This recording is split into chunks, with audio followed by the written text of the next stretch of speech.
All right, let's go. Hello, everyone. Welcome to the National Parents Union Policy Hour.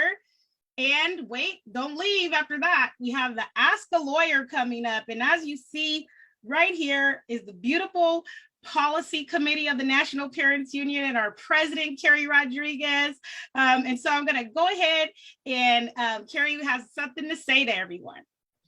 I do. I have something to say to the wonderful Policy Committee of the National Parents Union, as well as our incredible audience here. We're so glad that you're with us to have this important discussion.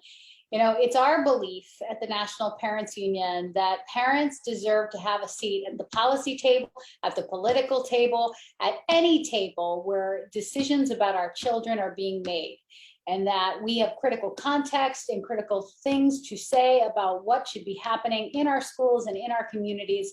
And it is the incredible work of the National Parents Union Policy Committee that makes all of this happen. So I am so proud of this committee, which leads our work for the National Parents Union, an incredible group of advocates and activists from across the country that bring an incredible perspective to this work and really are the champions in terms of where our policy positions lie for our organization, and do so in a brave, in a bold, in an innovative way that makes me proud every single day. So I'm so excited that all of you are here to join us. And I'm really excited about the opportunity that they are also bringing to you, which was an idea that came from the Policy Committee about giving parents access not only to this conversation, but how to take action afterwards. So Christina will be telling us all about that coming up in the next few minutes, your ability to talk directly to a lawyer, which can be hard to do. I know as a mother of a child with special needs, you know, having access to legal counsel was critical in terms of me being able to know what my rights are and to know when they were being violated and what I should stand up for. So it's a unique opportunity, and one that I am so proud of the Policy Committee for putting together and making this happen. So welcome. I'm excited for this, and congratulations on kicking this off. All right, so as our president said, we work hard here at the Policy Committee to make sure that you parents and families understand your rights, understand the governance structure of K-12 education, because if nobody told you that you had to be a lawyer and politician and a banker to put your kid in school, you'll soon find out that you need to have a whole bunch of skills that you didn't know you needed to have. So here we are to bring that information directly to you and to make law less intimidating, right? Like, how many times do we actually think of looking at bills and legislation and policies and acts, and all of these things can seem way overwhelming for everyday parents that are just trying to get their children to school on time and make sure that they do their homework afterwards. So here we are as a policy committee working hard to make sure that you understand your rights. We're going to break this stuff down. We're so excited that we'll be hosting this every third Tuesday of the month. So we look forward to you joining us. Please, if you have any questions, feel free to put them in the chat. As Carrie said, my name's Christina Laster. I am the Director of Policy and Legislation here with the National Parents Union, and behind every good leader is a good team. And here is my Policy Committee team. So excited. I'm going to go ahead and allow them to introduce themselves and tell you where they're at. Nehemiah, start with you. Hello, everyone out there. I am Nehemiah Frank. I'm one of the co-founding delegates for the Southern region of the National Parents Union, and I am currently in Atlanta, Georgia, by way of Tulsa, Oklahoma. Jamila. Hi, I'm Jamila Muhammad. I'm the Northeast Regional Delegate for the great state of New Jersey. I am a parent of an 18-year-old who is an advocate in her own right. This is my first year with the National Parents Union, and I'm glad to be a part of the work serving the state of New Jersey. I'm also the co-CEO of a wonderful organization, if I must say so myself, Parent Impact, where we support parent leaders in the state of New Jersey. And we also coach and train parents who are interested in becoming parent leaders themselves. We also advise educators and other organizations on how they can work to engage and organize parents. So happy to be here with you tonight. we're glad that we all get to join together and show people the hard work and what we do and how we're bettering the lives of everyday parents. Ashara, can you go ahead and introduce yourself? Absolutely. Hello, everyone. My name is Ashara Baker. I am the Northeast Region Delegate for New York State. Shout out to New York. This is my first year as a delegate. I'm super excited to be a part of this wonderful group of advocates and leaders. And I'm a proud mother of a 5-year-old named Aubrey. Marisol. Go ahead, Bernita, until she gets. Good evening, everybody. My name is Bernita Bradley from Detroit, Michigan. I am the Director of Parent Voice for the National Parent Union and support the Midwest community and Michigan, and proud to be here. Honor. Tabitha. My name's Tabitha Kerr. I live in Flat Rock, Michigan. I have 3 children, a 14-year-old son and twins, one above, one below. I've been fighting for yearly school inspections ever since I've lost a child in our school systems. And I'm a proud member of the National Parents Union. Thank you. Marisol. Hi, I haven't been able to work it out yet, but I will, Christina. Hi, everybody. I'm Marisol Quevedo Rerucha. I am the proud mother of Camerina, Emilia, and Sofia, grandmother to Isabela Luna, Cynthia Ileana, and Lorenzo Martin. I am honored to serve as the Chief of Strategy and Partnerships for the National Parents Union. And also, it's just been really beautiful to see how the policy committee has grown. And I'm so excited for all of the delegates that we have working with us now. And I want to thank you for all of your time. And also welcome to Tabby. Sorry, Tabby. So I'm gonna go off right now because I'm trying to get us worked out on Facebook. But I'm gonna go off for a moment, okay, Christina? All right, so there is a issue because I'm not a technology native, so I want y'all to know, like, we live in real life around here. Okay. And there's an issue with the fact that it's coming from my page and not the NPU page. So if any of our delegates are out there, can please share this to our National Parents Union page so that everyone has access to it. I'd appreciate it. Thank you very much. We just get better over time, I'll tell you that. All right. So we're going to go ahead and as our wonderful people are out there figuring out this little dilemma, I'm going to go ahead and start screen sharing. And basically, I'm going to turn it to Ashara so that we can start with our mission statement. We always want people to know, what is it that we share beliefs around, right? Like, what is it that we actually believe? What is our common goal? A lot of people say, well, yeah, we care about the kids. No, how? Right? What does that impact look like? What does that experience look like? And how do we do the work? And so we want to be transparent about that and share National Parents Union's mission and vision with you. And here it is. All right, Ashara, can you go ahead and read that? Can you guys see it? Yes. The National Parents Union mission is to support parents who have lived experience and are authentic voices, advocates, and organizers who engage, educate, and empower families neighborhood by neighborhood across the United States. Parents trust and expect that education is the great equalizer, and school systems of every type must be held accountable for meeting the promise of education for all students, that each student has equitable access to opportunity to launch into a successful future.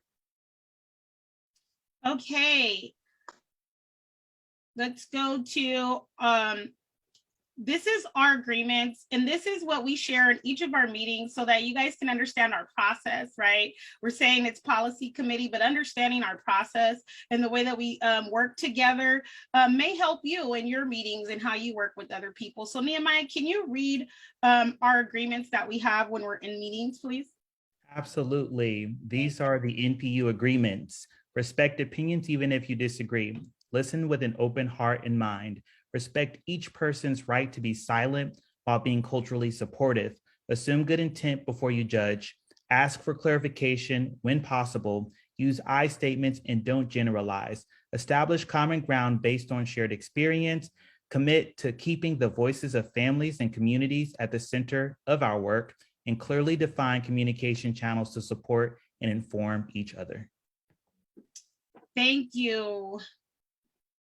And Jamila, can you go ahead and read the beliefs?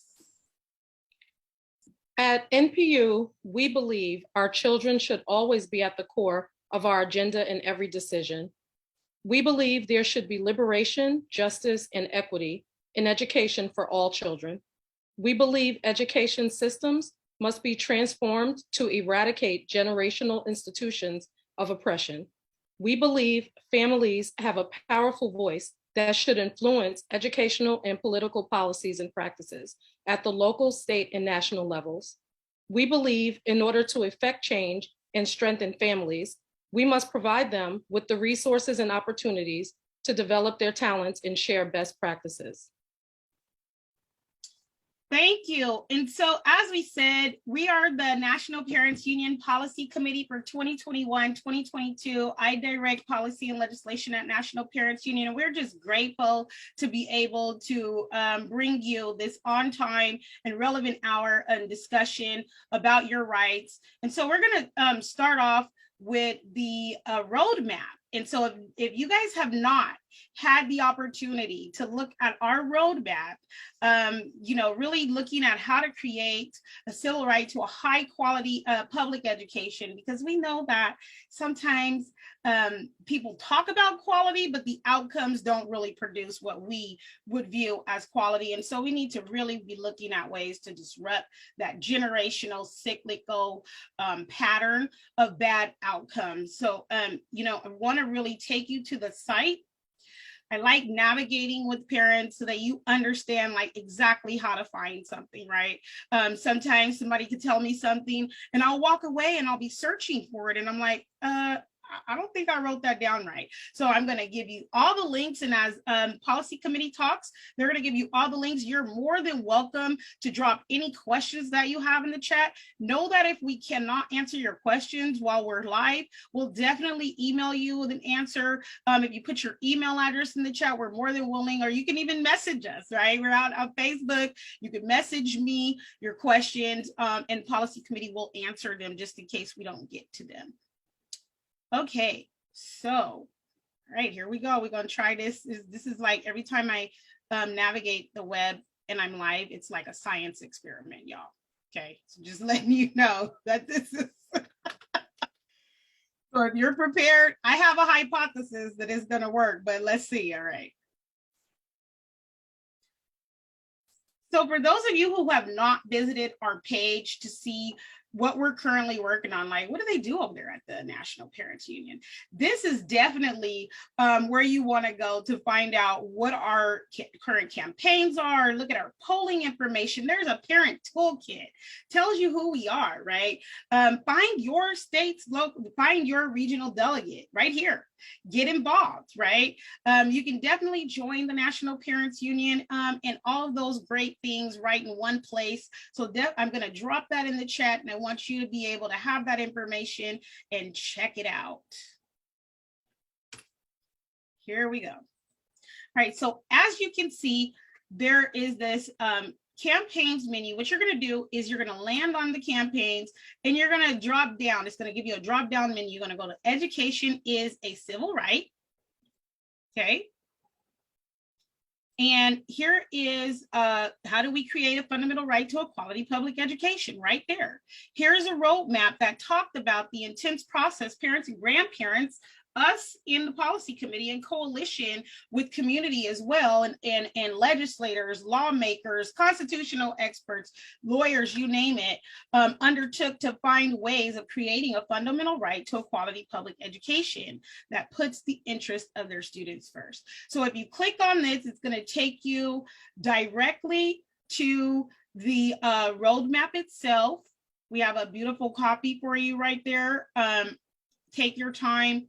Go through it, look at the reasons why several pieces of information in here that you definitely want to look at and take your time with.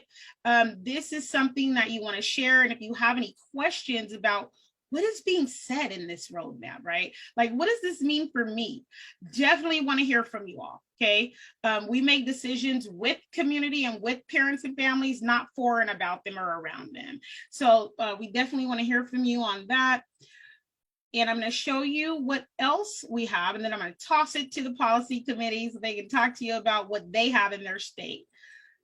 What are your educational rights? Okay, so a lot of times we like to believe, because we live in a society that's governed by rules, laws, responsibilities, rights, right? Guarantees, some people call them, civil rights and civil liberties are different. Knowing the difference between those are something that you definitely want to research.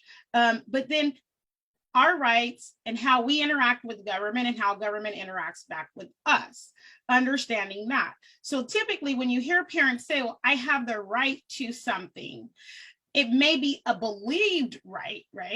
Maybe off of a good sounding purpose statement, right? Like that a parent may have read. And that is not actually a right. Like, it's not something that's legally binding. We can't legislate off of purpose statements, and we cannot legislate hard changes either. And so understanding your rights is the best way to be fully equipped to make the informed decisions that as a parent you need to make. So here you will find every single state, and you will find what the Constitution says as your right or your guarantee to an education, okay? I'm in California. So a system of common schools, Article 9, Constitution of California, ratified in 1879. It's 2020, y'all, okay? Long past time. And if you look at most of the states' constitutions, you will see this kind of language. This is like one or two sentences, and then it's up to the interpretation of people that may not even know your children to make guidelines for them. And so it's important to understand your rights. When you get a chance, go and look at that. I'm going to go ahead and toss it to Jamila so she can talk to you about what's in her state, in her region. Hello again, everyone. The state of New Jersey guarantees a right to a thorough and efficient system of free public schools for the instruction of all the children in the state. That's Article 8 in the Constitution of New Jersey, ratified in 1947. So we are in 2020, and I don't think that I can find any parents or students in New Jersey that will describe the New Jersey free public school education system as thorough or efficient. And it seems to be intentionally vague. We in New Jersey, our educational landscape differs a whole lot based on what kind of community you live in, whether it's suburban, urban, or rural. And I don't think that you will find any parents or students in any of those states, again, that will describe their school system as thorough or efficient. And that's what the state of New Jersey guarantees.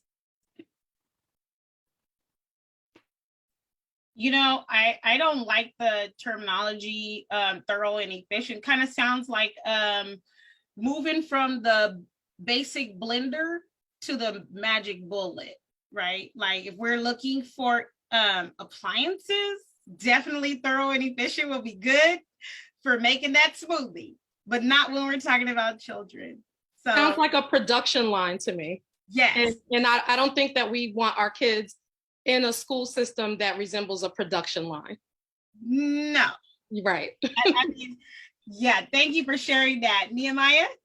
Yeah, children are not cookie cutters, you know, they are individual people with individual lived experiences.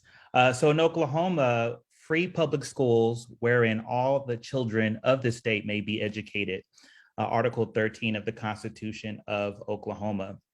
However, this is not even really the case in our state. We currently have laws banning certain concepts and diversity training tied to gender, sex, or race. If you want to call it critical race theory, you can call it that. There are a number of bills, 9 bills, that are currently in the Oklahoma legislature right now that are restricting educational rights to learn history, right? Rights for even teachers to talk about it. Laws that will fine a teacher up to $10,000 a day in our state, which is absolutely ridiculous. Then the 1619 project is currently on the books to possibly be banned. And yeah, so there's just a lot of contradictions when it comes to, you know, what rights students actually have in their state. You know, and paying attention, right? Like paying attention as decisions are being made, and when it's legislative session, you know, happening, knowing like what's coming down, right?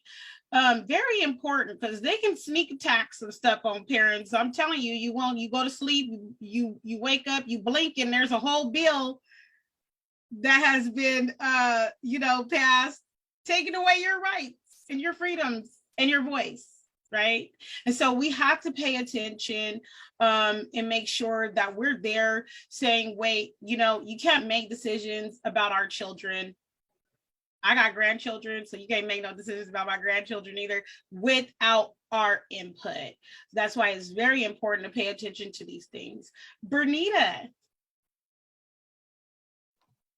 Hello, in Michigan, so it says, Michigan has a system of free public elementary and secondary schools as defined by law. Article 8, Section 2 of the Constitution of Michigan from 1963.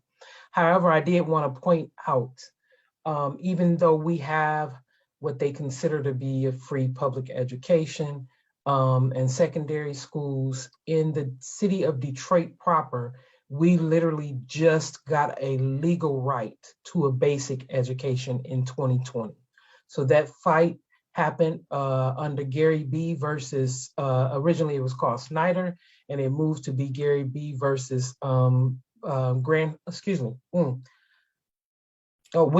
just because she's the new governor. But so before 2020, Detroit students did not have a right for a basic education, which is to read and write. And so there was no accountability. And as we have seen through the National Parent Union, right, we have some egregious things that happen in Michigan with our young children, especially our Black and Brown children and Indigenous families. You know, when it comes to literacy, there's a direct correlation between your ability to have upward mobility, right? What is that going to look like? A lot of people talk about this elusive terminology about the achievement gap, right? It sounds so elusive, and it feels elusive to me because it doesn't seem like anyone's ever catching up. It's like an ongoing race.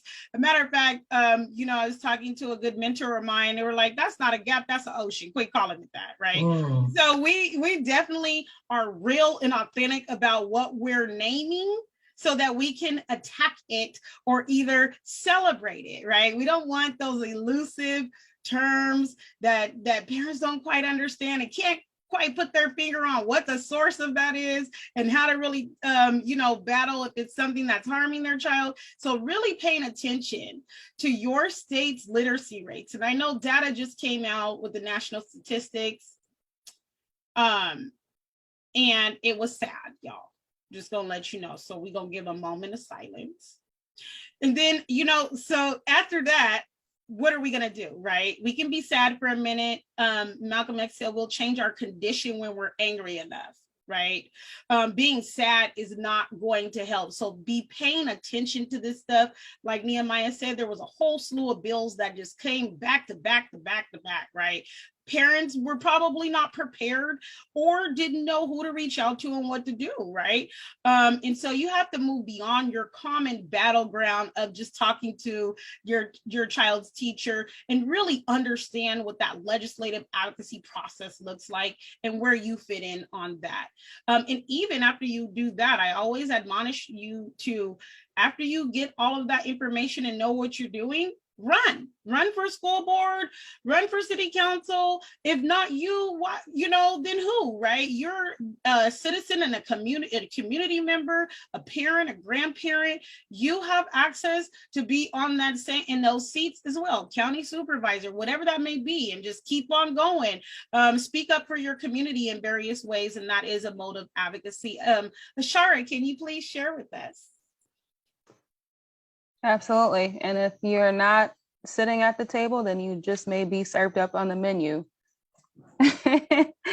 But in New York State, just like our neighbors in New Jersey, it is very vague. So the legislature says they shall provide for the maintenance and support of a system of free common schools wherein all children of this state may be educated. And this is Article 11 of the Constitution. And in terms of what happens across New York State, I mean, there are a number of different institutions that serve the public education sector, but I do feel that parent choice and parent voice is often stifled. We haven't reached the consensus that parents make the informed choice at whatever institution or whatever environment they want their kid to learn and thrive in. So we have quite a ways to go. Considering that, I just speaking from the school choice charter school movement, there are pockets of New York State, including New York City, that has already been limited with the capacity to build and innovate charter schools. So they have actually put a cap on the innovation and expansion of the charter school movement, specifically within New York City. So what can parents, you know what, I'm gonna ask that question after I go to Tabitha. Tabitha, please share. And Tabitha is in the same state as Bernita. So definitely wanna hear from her parent perspective about the importance of the constitutional right. As a constitutional right, I noticed with our civil rights that safety was not included with the verbiage of our civil rights. And as Ms. Bernita Bradley said, that just in 2020 was a basic civil right.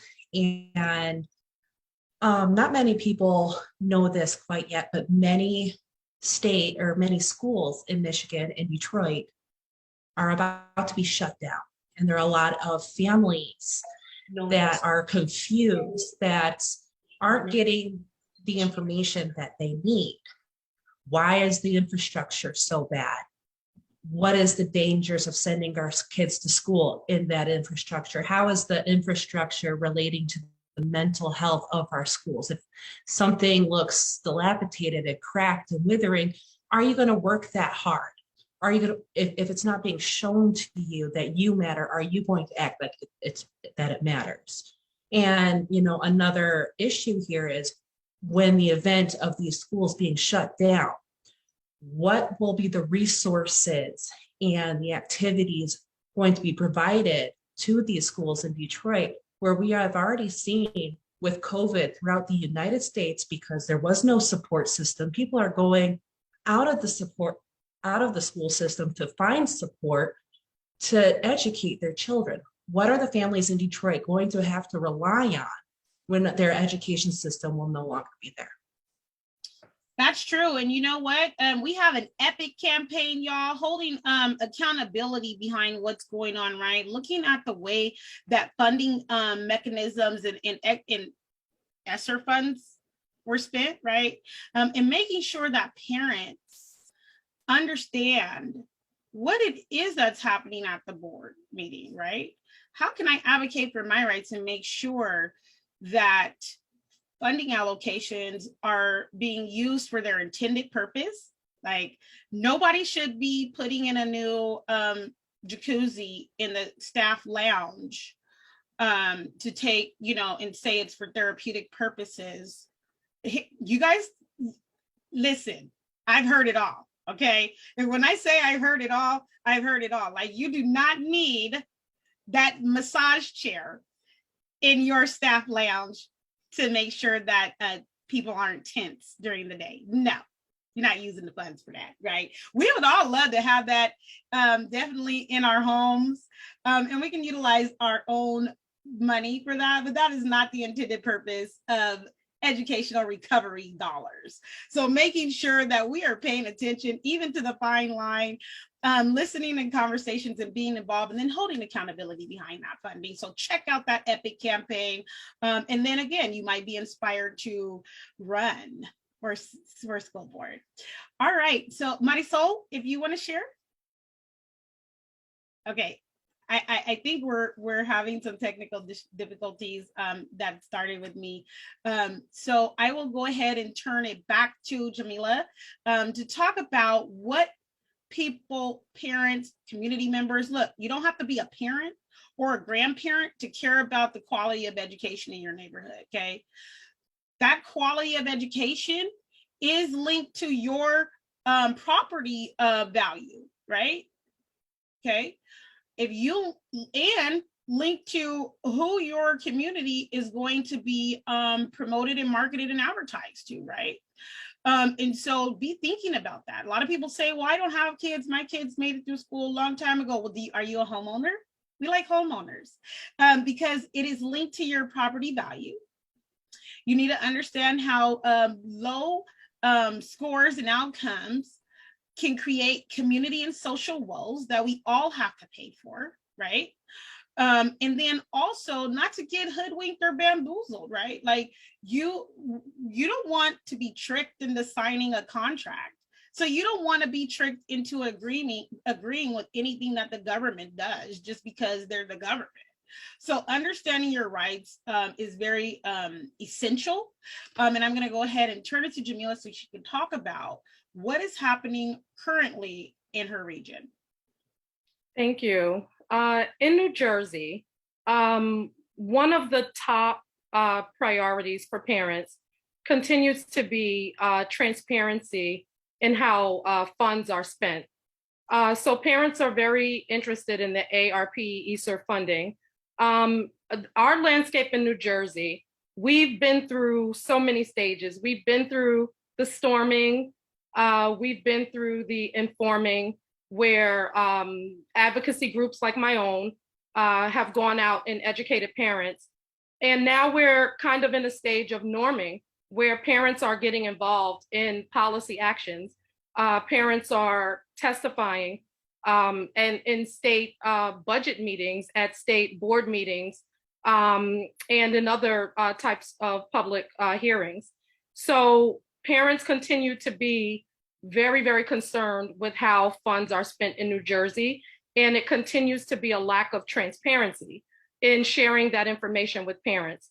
What we often find is that we are notified after the fact about how funds were allocated, but parents are a large stakeholder group, considering students as the #1 stakeholder group. And then parents are also concerned about academics. Learning loss during COVID, you know, a lot of people don't like that term, but it's the truth. During COVID, especially in those initial stages, a lot of people in our state were caught off guard. It exposed a lot of problems, such as a great digital divide in the state. And so parents are interested in programs like accelerated learning options, and also SEL and other mental health supports to get their students back on track. In line with that, parents also are looking for student supports, things like tutoring, and as I mentioned, SEL and other mental health supports. A lot of this information can be found in a recent poll that Parent Impact conducted along with a great organization in our state, Jersey Can, and I'll share those links in the chat. But a couple of things to celebrate in New Jersey. Although we exposed a great digital divide, we made a lot of gains toward closing that digital divide during COVID and ensuring that we have a 1-to-1 ratio of students with computers. We also did a really great job of implementing emergency closures and communications around those emergency closures during that second wave of COVID. I'm definitely a celebrator of milestones. And so can you tell parents what that means, right? Like you guys did close that digital divide gap. For those who might not have heard of it, now I'm sure that everybody have, but we don't know because some parents may be just entering this education talk or space as parents of kindergartners, right? And so we're going to break that down for you. What is the digital divide, and why would we celebrate closing in on that? So the digital divide points to the fact that families who have privilege and who have greater access to resources within their households, their students typically have Wi-Fi and devices such as laptops, tablets, and even, smartphones. We take it for granted and assume that all students have those things. But when we look at New Jersey's urban and rural school systems, a lot of those kids did not have access to those devices. So when we had the COVID closures and we had to go remote, many of the students in urban and rural areas throughout New Jersey were at a loss right off the bat because they didn't have devices to allow them to participate in their remote schools. So New Jersey did make a lot of gains doing things like at the state level, ensuring that our communication systems like cable companies and people who deliver Wi-Fi services had affordable options and in some cases free options for families to be able to have Wi-Fi access in their homes. Schools also provided laptops and things like Chromebooks and things like that to students who needed to be able to access that learning. But it didn't stop there, because if they weren't used to having those devices, once they had them, students and parents were not able to use some of these devices in some cases. So we did find that a lot of districts moved really quickly and offered technical support and technical training to parents and students to ensure that once they were able to get online, that they knew how to actually access their courses and that they had the supports in place if they should experience any technical problems.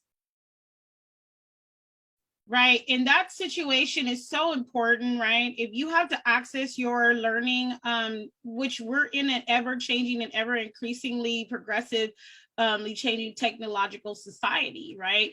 And if you have to access your learning from a device, a cell phone is not going to work. And if a parent has multiple children, then they can't utilize one device, even if they could use a cell phone, to make sure that all of their children have access to working high-speed quality internet. And so it's good to hear that information.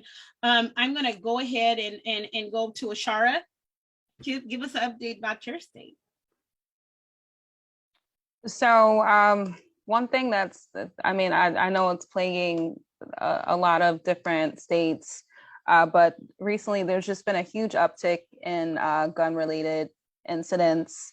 They quoted it increasing by 80% from 2019 to 2020 for New York State. It is definitely tearing apart our homes and our communities, and it's really starting to leak into the school system. There have been a number of school gun-related incidents that have taken place on campus, as well as even getting off of the school bus. It's tearing apart our community. So our governor is looking to increase law enforcement initiatives and partnering up with community-based organizations who have an influence and a relationship with folks in the community to prevent this issue. Back to the public education system, I've always been a huge proponent for increasing resources and toolkits for families of special education. I don't think that the system has been updated as far as where the funding goes for schools and how families are able to access those resources and navigate an extremely frustrating and confusing system.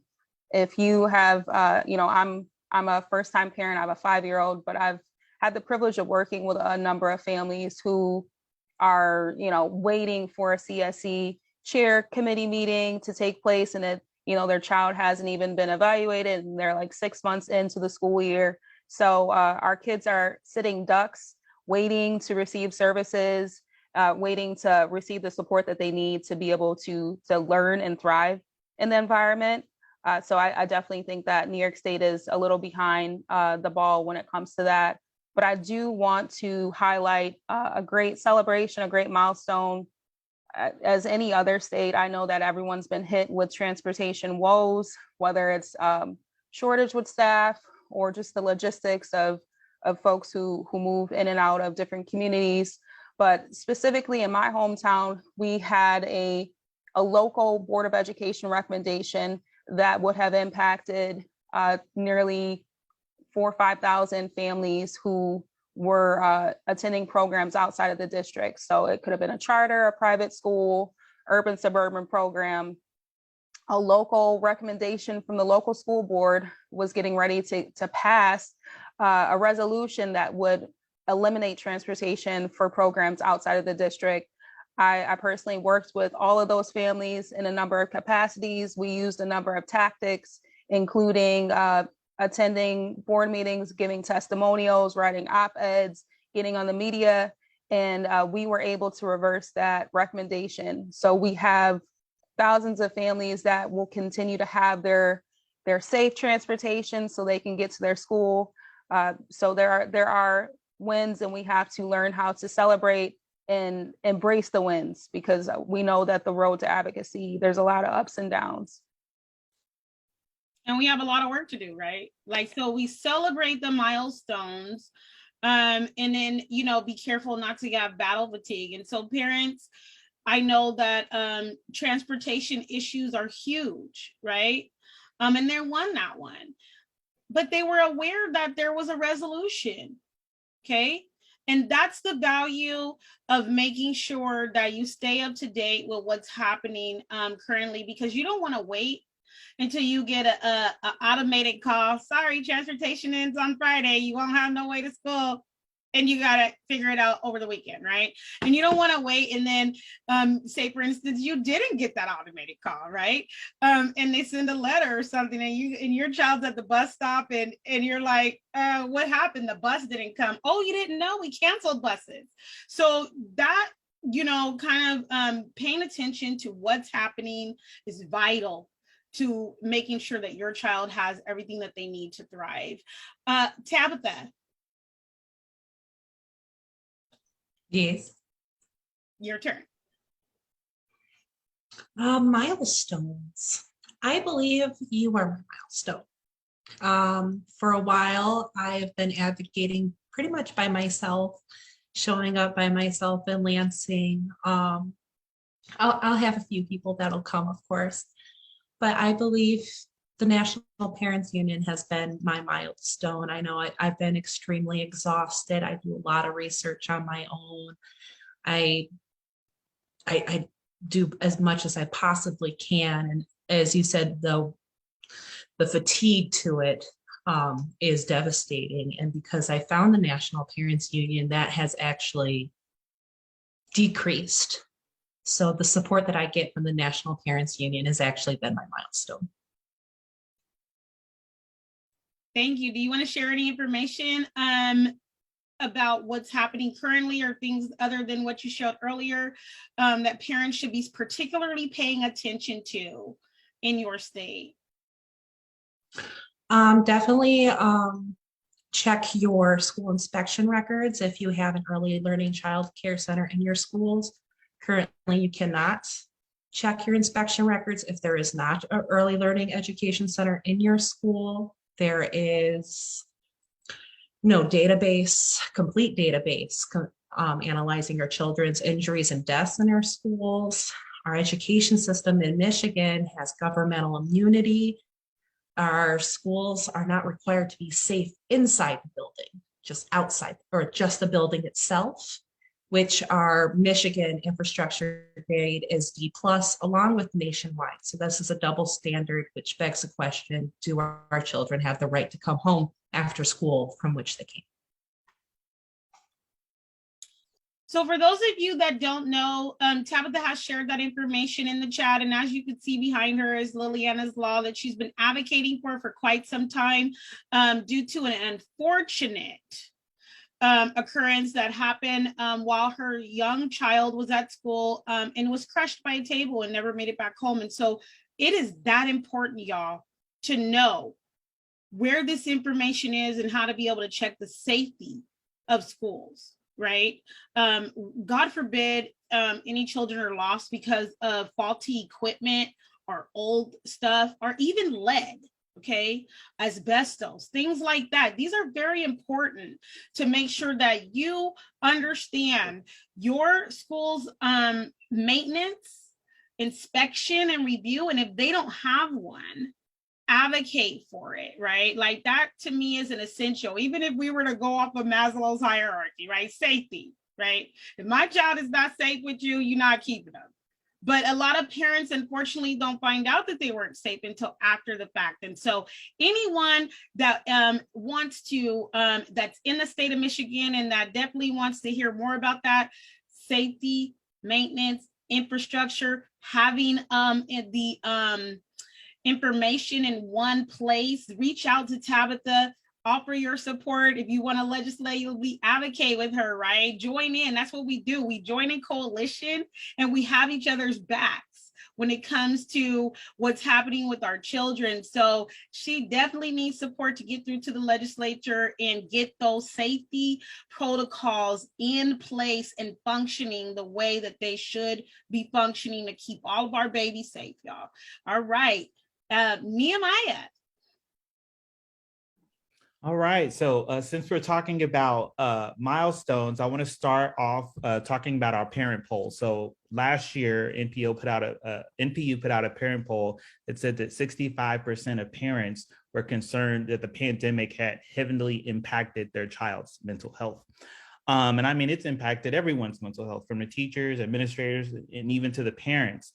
But one of the victories is that Oklahoma actually put $35 million worth of grants into 181 school districts across the state to help students with their mental health.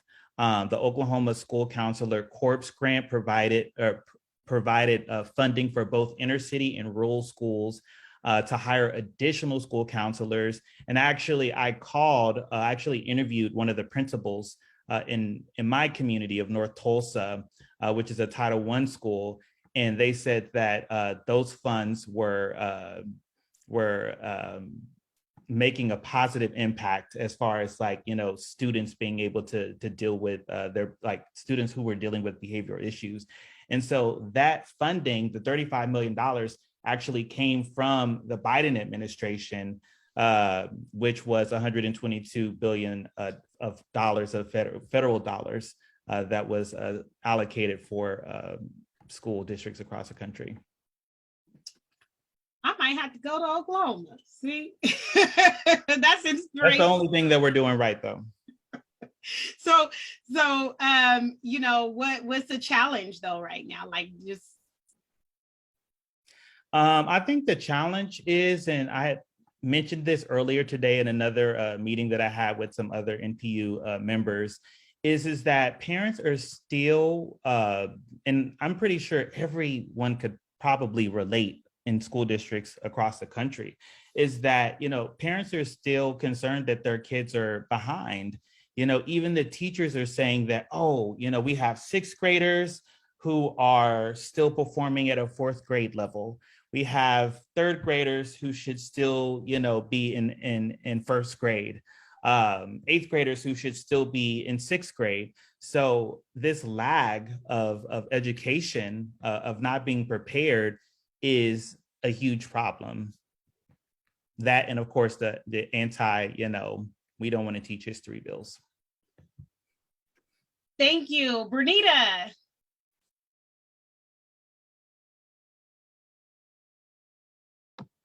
Forgive me. I was trying to look up a post about our wonderful Christy Joyce, who is not with us this evening. So in her absence, I wanted to relinquish I think Tabby said a lot about Michigan, but I did want to speak a bit about Christy Joyce and this new campaign we have for you to nominate parents. And Christy has worked tirelessly to make sure that parent voice, excuse me, in Missouri has been lifted up and that parents are aware of what is going on around ESSER funding in her state, right? So Christy had families go to the Capitol. They were ready to speak and say, like, we want our place in this process of knowing how these funds will or will not be spent. They came to the midnight hour, and literally about 7 days before the time that they were supposed to spend their ESSER funding, they had not even allocated or decided what they were going to do, which would have made her state the only state in the country that had not said something about what they were going to do about ESSER funding. So Christy actually raised awareness about that, you guys. And because of that awareness, like, they wrote to their legislators, they wrote to a part of our open letter to Cardona, right? Like, hey, we want transparency. What are you going to do? These funds should not go back. And if you send these funds back, this is doing a disservice to our children. So kudos to Christy, because right in the midnight hour, they announced, right? They felt the pressure of parent voice, and they announced that they are going to spend those funds right now.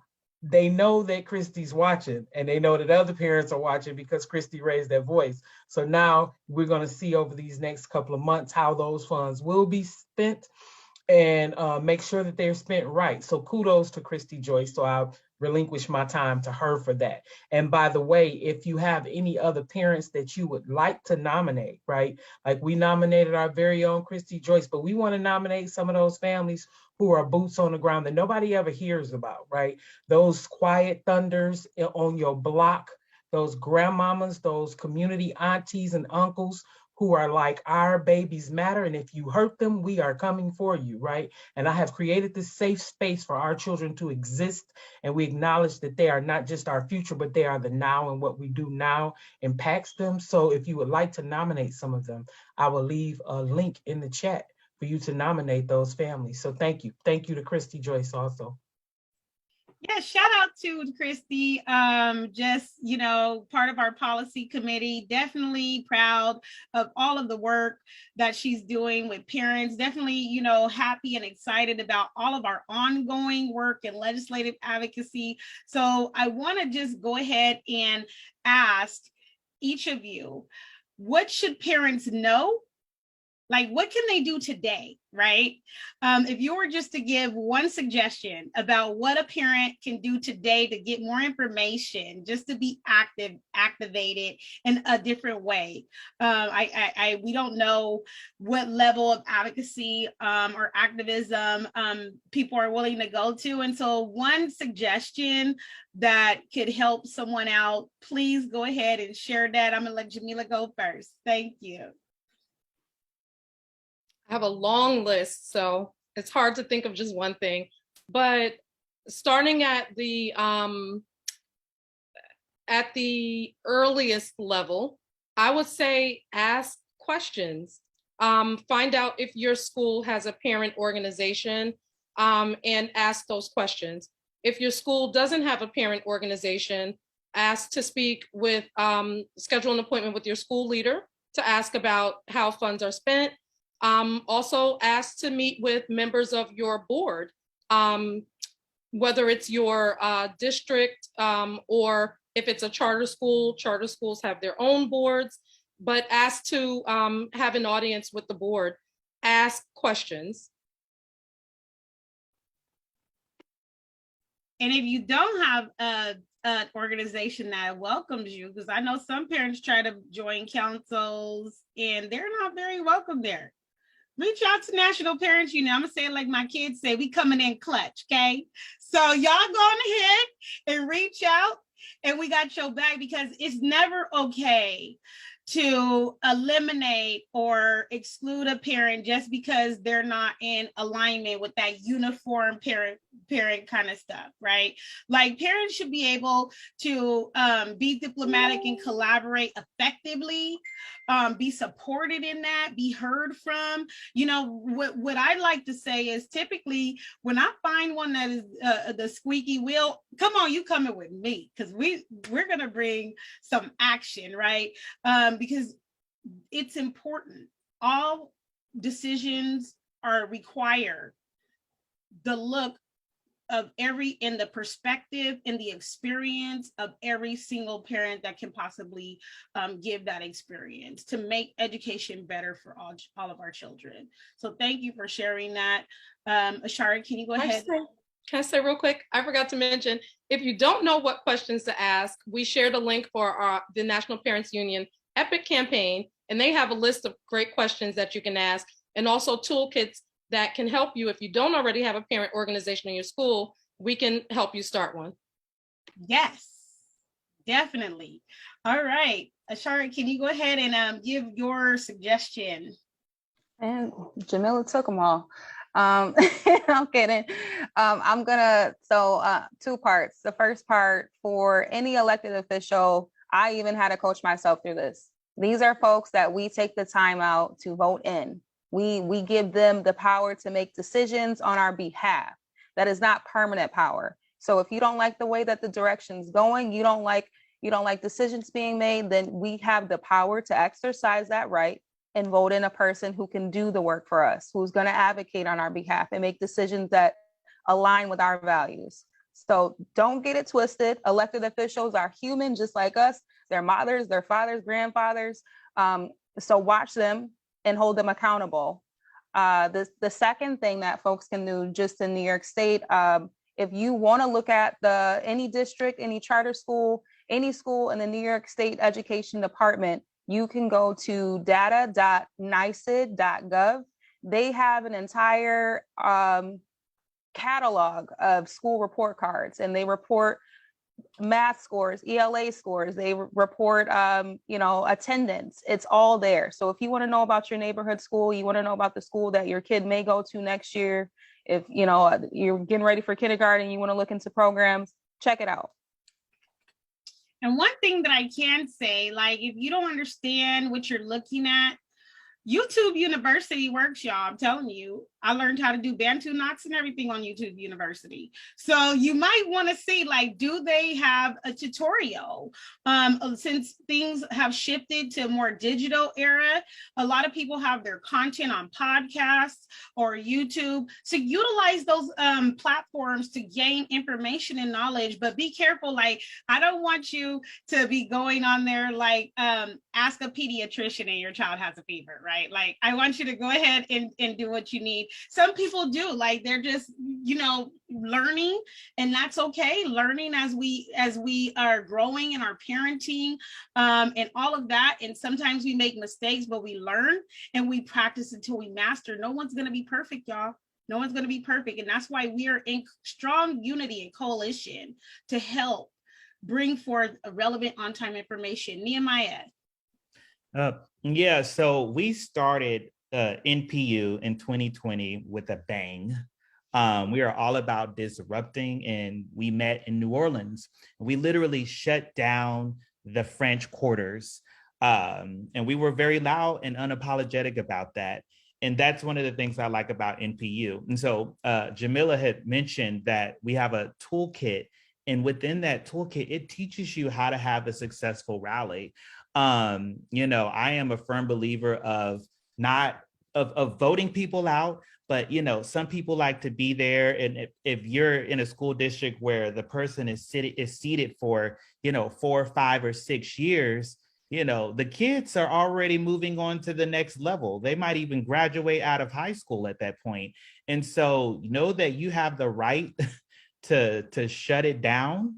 And you can do that legally, and you can also do it with a legal representative or legal watchers watching to make sure that you're within your rights to protest at a school board meeting. And so NPU teaches you how to do that. Like there is literally a toolkit that shows you how to set up and organize a successful rally. Another thing that I like about the toolkit, I'm in media, and it teaches you how to how to connect with media and how to get your talking points together. Who to contact at a media agency. And these things are really important when you're trying to hold a successful campaign. Everything that you need is in that toolkit. It teaches you how to write letters to your legislators. So check out the toolkit. That is the advice that I'm giving today. Thank you. And you know what? We might get a recipe page too eventually. You never know, right? I mean, having those quick meals and meal planning, hey, that helps out. I'm telling y'all, I know that a lot of people say, well, wait, we are the National Parents Union, and we do care about your livelihood and well-being beyond this legislative and policy advocacy space. We care about your self-care. We care about your mental health. And so I know some of you guys might find it funny that I say we might put a recipe page, but you never know, because some people just need that. Like, how can I create a quick meal idea that your kids like? Because I know children have that particular palate and they get picky, and you know what? Like, I can't get my kids to do this. You never know. And so if you have an idea, us at the policy committee are open to hearing about your broccoli recipes. Okay. All right, Vernita. Hi, everyone. Hi, Renita. So we are about to be moving into our Ask a Lawyer. I have a few more delegates to go to that are going to share out their suggestions. And as you can see, our lawyer is here, so we're definitely going to be announcing here. Stay tuned. And as I said earlier, if you have questions, put them in that comment chat field, and we're definitely checking to answer your questions on time. Renita, can you give parents a suggestion? Yeah, so really quick, I'll make a sentence out of everything everybody said. So be an epic parent. Join the National Parents Union. Disrupt the status quo no matter where you go. Learn, vote in the right people. Make sure that every family votes. And then, if you've done all you can do to stand, leave schools alone and homeschool. So that's a shameless plug, right? Like, that's a shameless plug for Engage Detroit, right? Like, families are leaving this broken system. And if you need tools to learn how to do that, Engage Detroit, we have some of them. And we just want families to understand and know their rights. So ask your questions from Renita Thurkoff as we move forward. Tabby, do you have one that you'd like to share? I am in the homeschooling group that Renita was talking about, and I want to say she is the best. And also document everything. If I didn't have documentation, I wouldn't have had, jaw-dropping moments of our state representatives, like when our school boards used my dead daughter, Liliana, as a conflict of interest, a liability, and to address authority. So always document, and remember that if you are going against the grain of the education system, you may be also classified as a conflict of interest. So keep that in mind and keep fighting. That's a good conflict of interest, right? Because if my children are my interest, and if they're working against the betterment of my children, then I'm going to stand with my children all day long, even if I got to stand alone. So did I get to everyone? I'm sorry if did I miss anyone? Everybody went?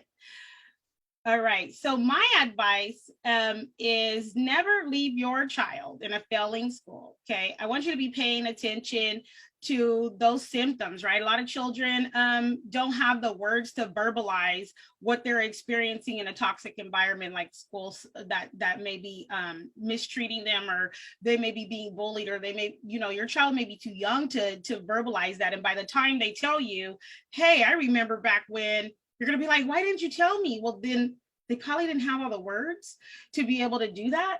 And so check in with your child, right? Are they biting their nails? Are they pulling out their hair? Is their stomach upset? Are they saying every day that they're sick when it's time to go to school, right? Is your teenage child just coming straight home and going to sleep and really hard don't to wake up in the morning because they just dread going to school, right? I consider that a bad environment for children, because our children should be hopeful, filled with joy. Yes, of course, as going through puberty is not a fun time, but just having that overall like doom and gloom about their education, you don't want to languish and stay too long for that, because the impact of that would be a hate of learning instead of a love for learning. And we want our children to be lifelong learners. We want them to constantly thrive educationally, academically, understand how to reason, understand how to function in society. And so you don't want them impacted by a toxic or failing school, and that they had to stay for too long.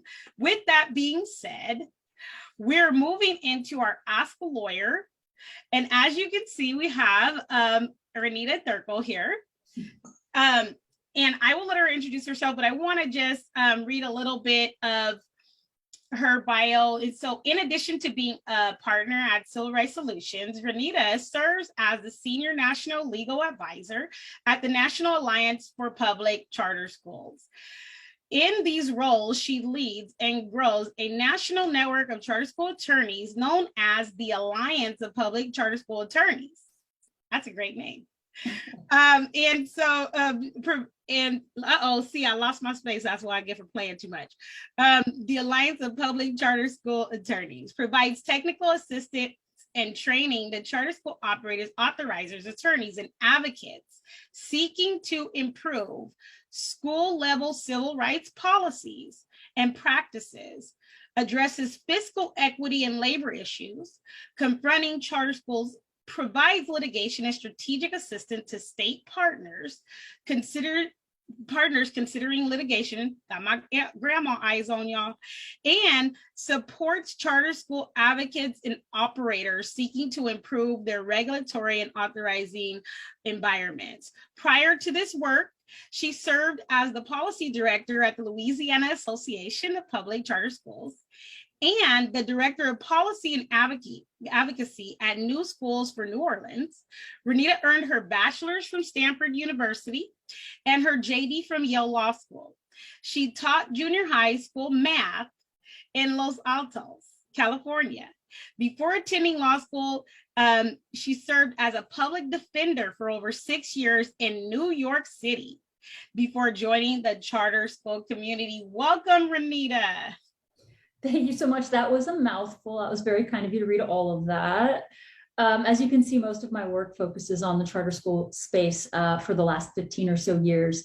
And I'm honored to be here. I chose to do the charter school work because I believe in a parent's opportunity to be able to choose the best fit for her or his child. And I'm excited to be able to answer any and all of your questions. So, bring it on. I am not entirely sure about the range of questions that I might be asked, but I'm going to do my best. So we called this the Civil Rights Edition, right? So I think we're good. And I have my policy committee ready to ask questions, and then we'll be checking the audience for questions as well. So I know that Ashara, can you go ahead and ask your question first? Make it an easy one, a warm up. Just kidding.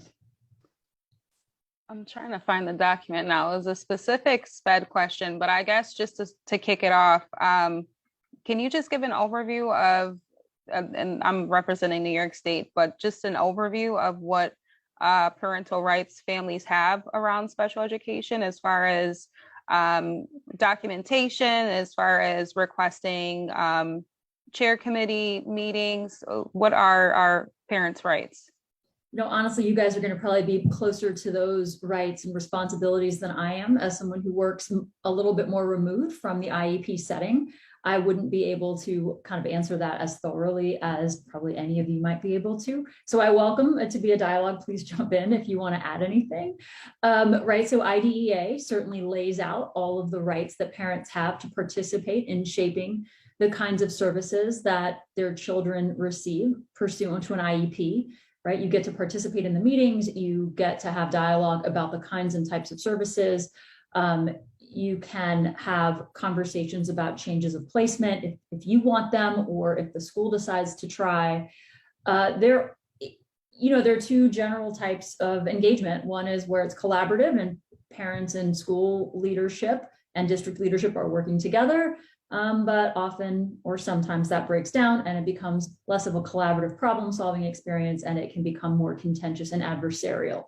And so, if there is an adversarial experience, it's important to have representation to make sure that you're able to maximize that. You don't need representation if you feel like, as we've heard other people talk about, right, when I joined, it's important to be an advocate for your child. So you certainly don't have to have representation if you feel comfortable being a strong advocate. I think big picture, the goal behind at least the federal statute, IDEA, is that it's designed to put parents as a meaningful partner in the way in which services are provided to their children. And so, it's not intended to be an exclusively deferential experience where the school dictates the terms. It's really designed to be collaborative, inviting, and ideally a pleasant experience. But I know that's not often the case. The same is true for Section 504 plans that some children may have. That's also federally designed to be a collaborative experience. And so, if you're not having that experience, it's important to find ways to flex and get the district or schools or both to be responsive to what you believe your children need.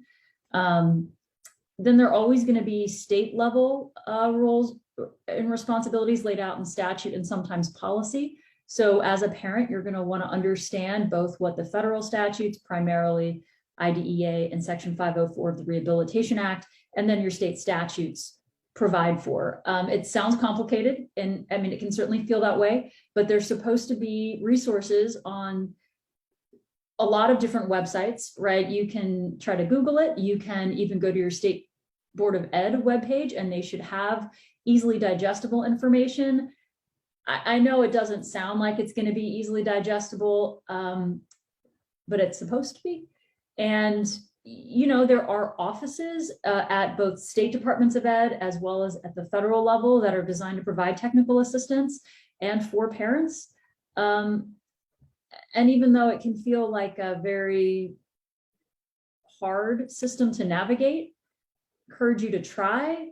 And it can be very stressful, right? So we were hearing earlier about how NPU tries to create resources and supports for each other, even recipes, right? It's important to reach out to people who are similarly situated, right? Parents going through the same kind of thing to get recommendations and supports.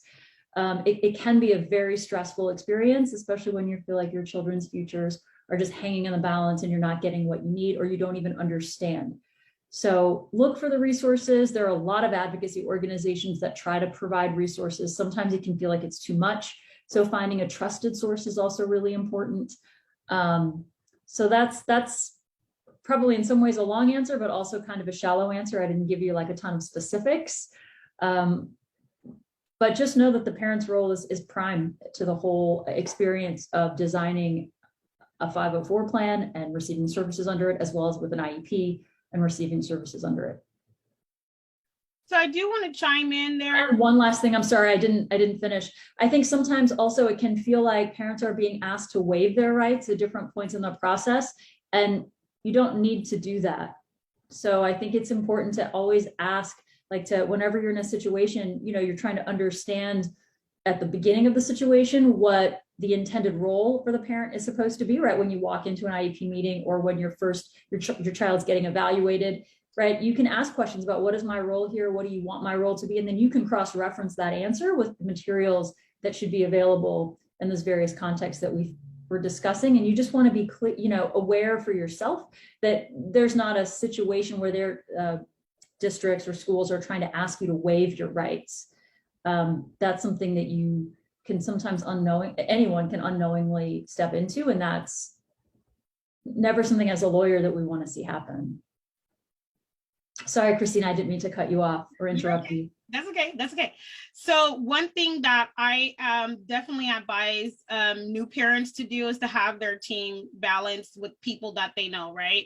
So you don't want to walk into a IEP meeting or a 504 meeting by yourself if you don't even understand what that's going to be like. You know, I can do it by myself, but I understand my rights and I understand FAPE and IDEA and 504, federal section 504, but it can be a very intimidating feeling walking in and there's 10 people at a table and, you know, they're talking about everyone's talking about your child, right? And you're thinking all kinds of thoughts during that time. And so you might not be able to fully advocate if you become emotional. So what I typically do, advise parents to do is to ask someone close to you, ask a friend, you know, that you trust with that information, a family member, a loved one, you know, and if you're at a local church and you have a trusted member of your church, maybe they can support you during an IEP meeting. But when you're new to the process, don't IEP alone. Another great website to become acclimated around some of the information that Renita shared. And just to do a little bit further research and inquiry would be at understood.org. I'm going to put that in the comment field so that you can see what that template looks like sample binders that you might have to put together. What letters do you need to draft to request an IEP or a 504? And what does a 504 assessment plan look like, right? How does that meals accommodation happen if your child has a food allergy? All of those particular things you'll definitely be able to dive into on understood.org. Ashara, do you have another question?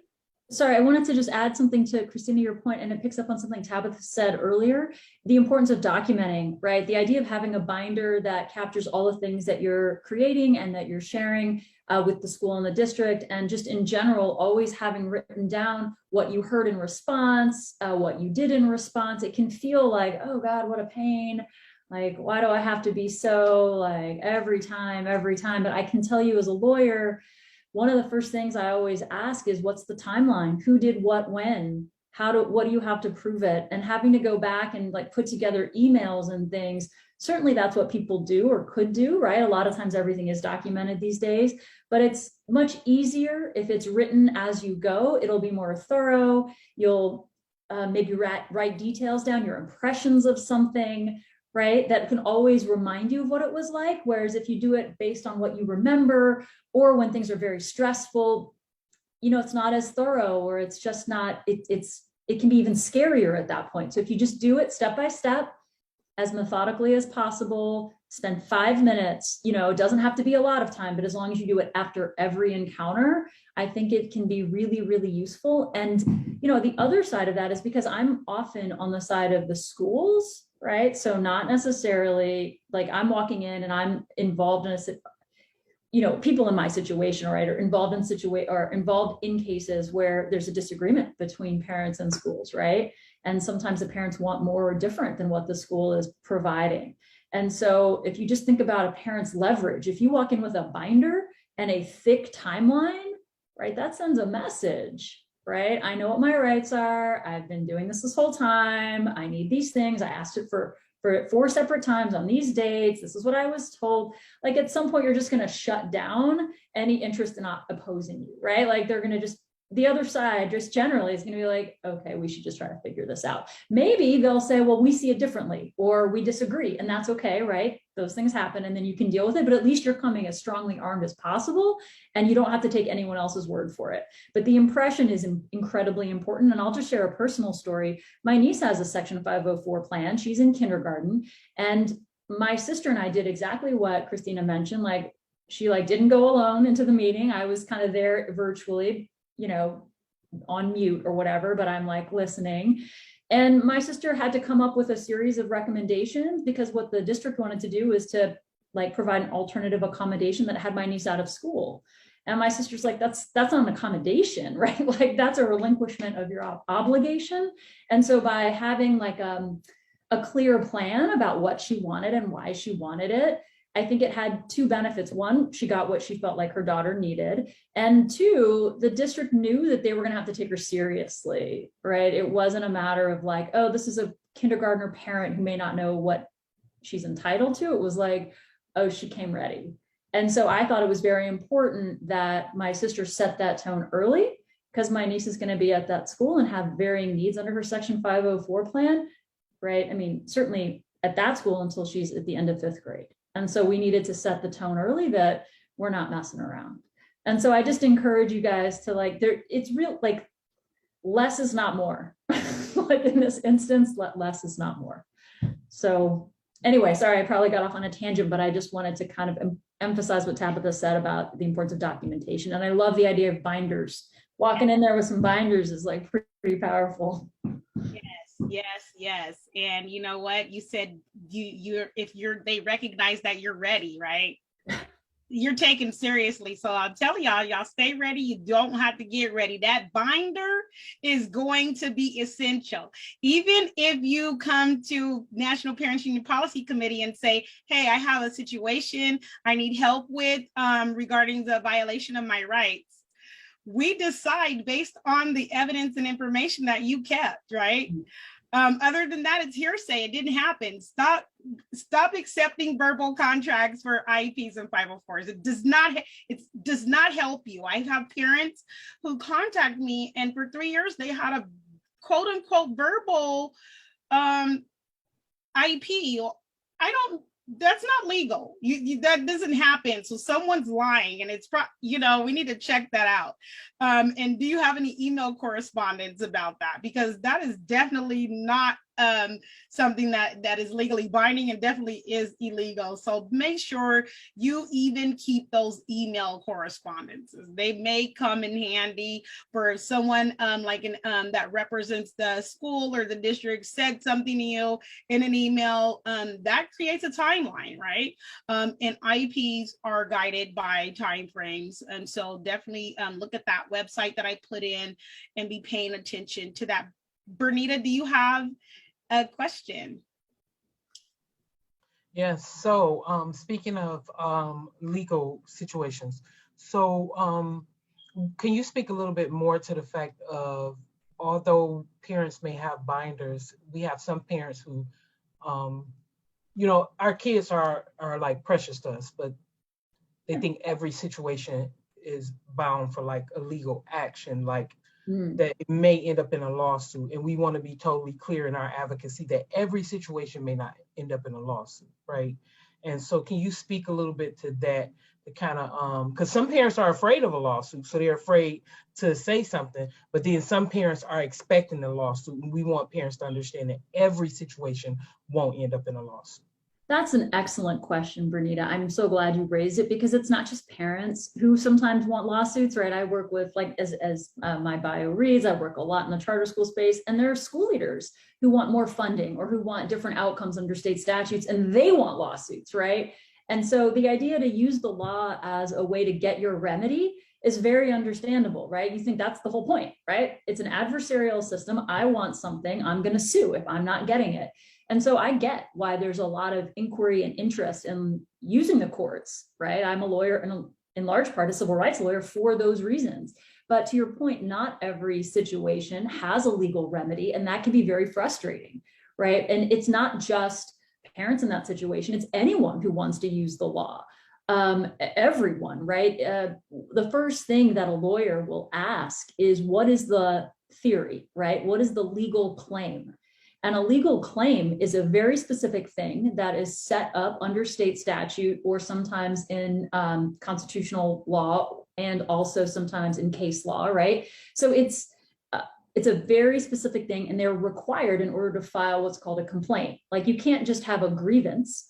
You have to sort of allege a specific violation of a specific thing, a statute or a right, and or a contract. There are different ways. And then you have to seek a specific remedy, right? Knock it off, or I want money, I want punitive damages, I want compensatory ed, but there has to be a seamlessness there. There's a situation that has a violation of a particular legal right, right? And then that legal right if there isn't violation held by a court, that there's a very specific remedy that the court can order. And because a lot of situations in life are just not that clean, like it feels like there's a wrong here and it needs to be fixed. And it's true, there probably is a wrong there that does need to be fixed, but the courts are not always the way to go about it. So figuring out what the wrong is, who did something, under what circumstances, with what effect, and this again goes why the documentation is so important, because a lot of times the law will not treat a single event as a meaningful violation, right, that triggers a remedy. But if it's a pattern or a series of violations over time, then you have a stronger case, right? So whenever you're going to sit down with a lawyer or anyone who's trying to get you a remedy, they're going to want to know a lot of detail about what you believe happened, how you can show what happened, and then they're going to need a very specific statute, federal or state, or contract term, or some sort of legal hook that they can attach the claim to so that you can go to court.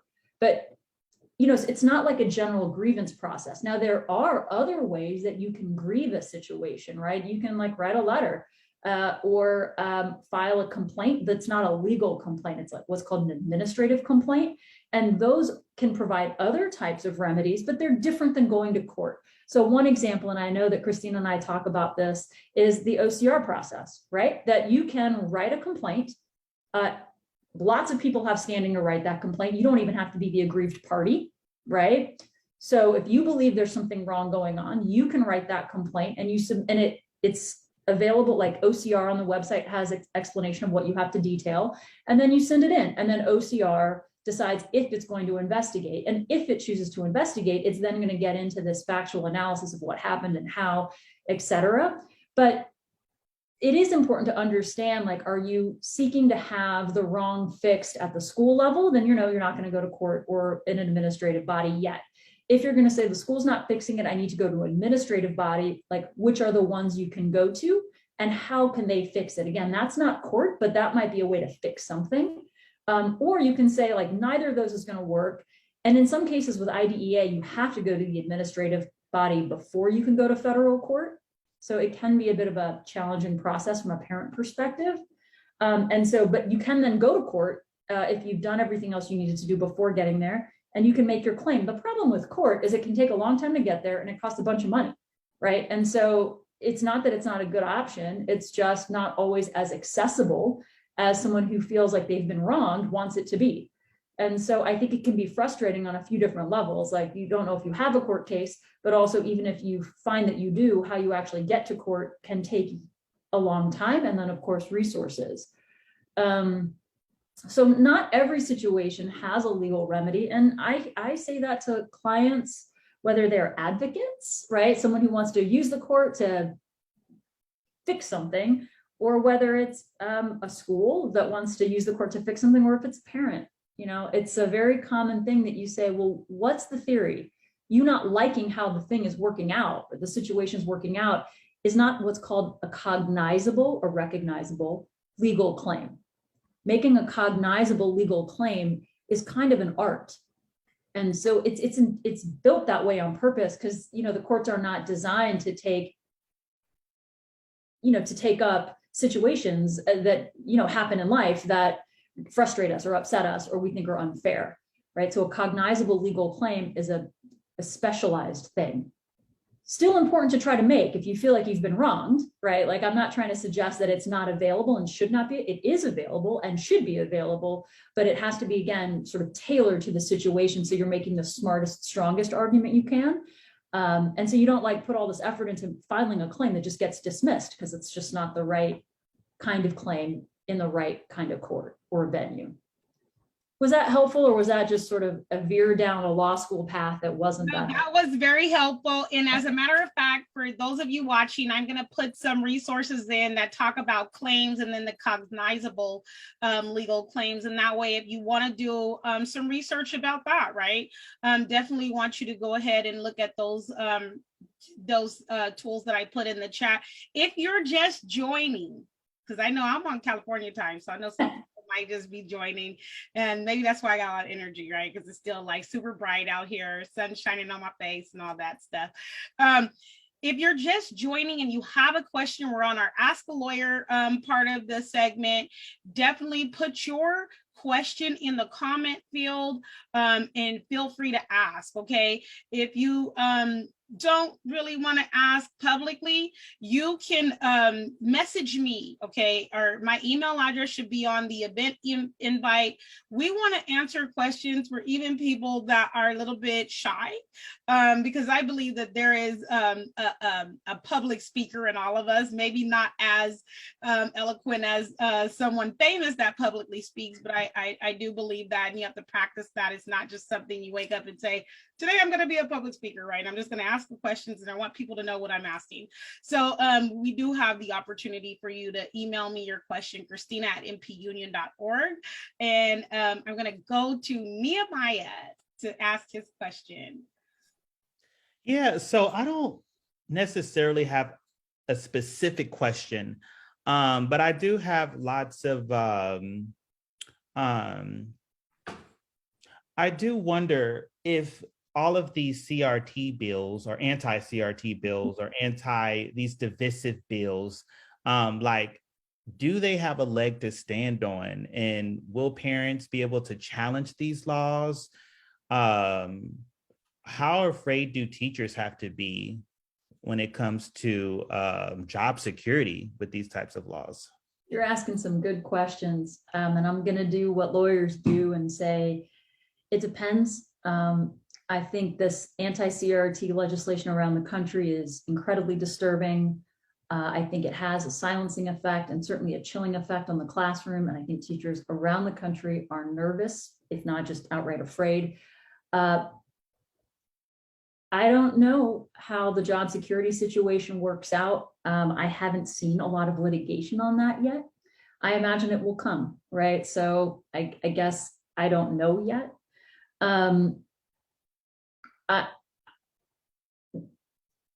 One of the things that's just baffling to me is the idea that anything that is taught that could make someone uncomfortable is no longer eligible to be taught. It's mind-blowing for many, many reasons. The way Christina is putting it, like, that's how I feel when I hear about it as well.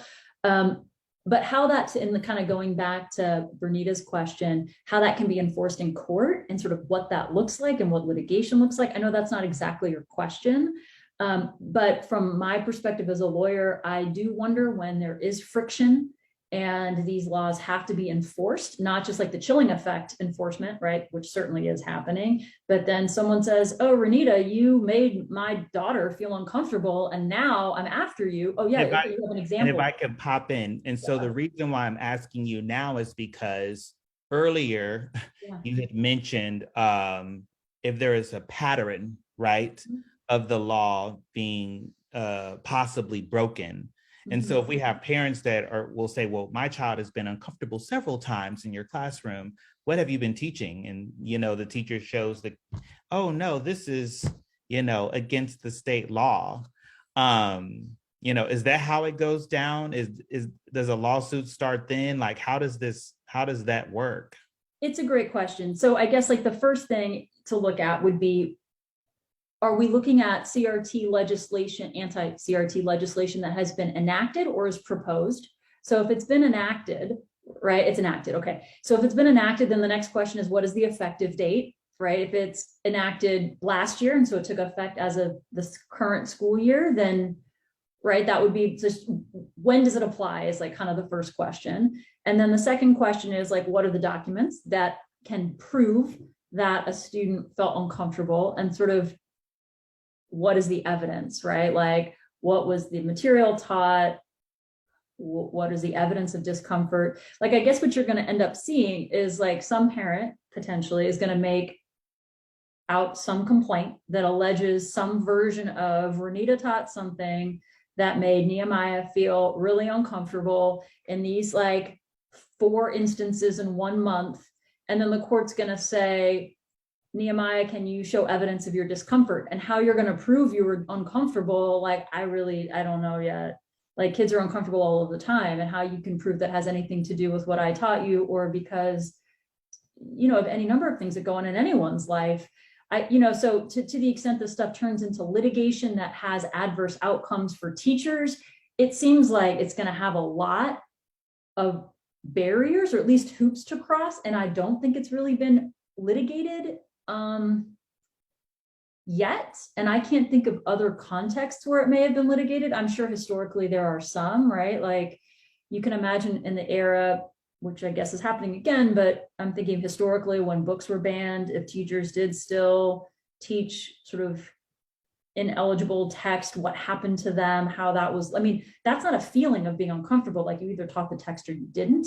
And so litigating feelings of being uncomfortable when you're a student in the K-12 setting, it seems really hard for a court to want to deal with that. So my guess is what you might see is there going to be like administrative actions, and that what courts tend to do is then defer to the administrative finding, not in all cases, but in many cases. So what you'll see is, I'm going to shut this phone call off, sorry. So what you might see is like a very protracted enforcement, which I guess from the purpose of like job security for a teacher is probably good, right? Because it will be difficult to prove it. But I think maybe the bigger, like kind of your initial question, or like, what's the effect here? The chilling effect is already happening, right? Like who's going to want to take the risk of being the first teacher in a district to get sued because they taught something that someone felt uncomfortable about? Now, I think you might be able to flip it, right? A lot of these anti-CRT legislations, they don't just say make certain kinds of students uncomfortable, it makes any student uncomfortable. So like there's lots of stuff in curriculum that makes lots of people uncomfortable. And so is there a way to flip the script and say, well, thanks so much for giving me an opportunity to litigate about things that make me feel uncomfortable. I have a whole list. And here the instantly, you could kind of, going back to the point around documentation, you could just start documenting now, this lesson made my kid uncomfortable, and this lesson and that lesson. And here's what my daughter did when she got home. And this is what we talked about at the dinner table. And, algebra makes me uncomfortable, right? Like, so I think kind of the point of that is maybe it should be done. And the other point is that it's going to be a very difficult set of laws to enforce. But I think like the practical effect is happening now, and it will change the way in which history curriculums are developed. I imagine it could change the way they are tested, right? So I'm not trying to equate the difficulty of enforcement in court with like a low impact in the classroom. I think it's difficult to enforce in court, and it has a significant impact in the courtroom. And this maybe goes back again to Bernita's point about the disconnect sometimes between a wrong, right? I think we can agree the anti-CRT legislation and the effect on the classrooms is a wrong, but that wrong may not have a remedy in court because it's just not the right, the court won't know what to do with it. Okay, the doorbell rang and I don't know why now my dog is gonna start freaking out. That's okay. We're pet friendly, we're family friendly and child friendly here at the National Parents Union. My cat will probably be jumping around soon. Oh no. Why? This is no one rings my doorbell. Why twice? Well, why twice? It's always when you're live, right? Like, so just go live, and everything that you can't I can't imagine happening happens when you're live. I'll tell you that much. So Tabitha, go ahead and ask your question. Well, I have really many questions, but to save time, I am one of countless family members who have lost children in the education system classified as never events. Right now, I'm in legislator and another family is in judicial. And I notice with our state constitution that safety is not a constitutional or a civil right, which goes, one of my questions, is our children's safety in school a civil right? And if not, what is the process to make our children's safety a civil right? Again, excellent questions and no real good answer, partly because I think we can all agree it ought to be a civil right, but it's currently not, which I'm sure you've experienced and found as you've gone through the process.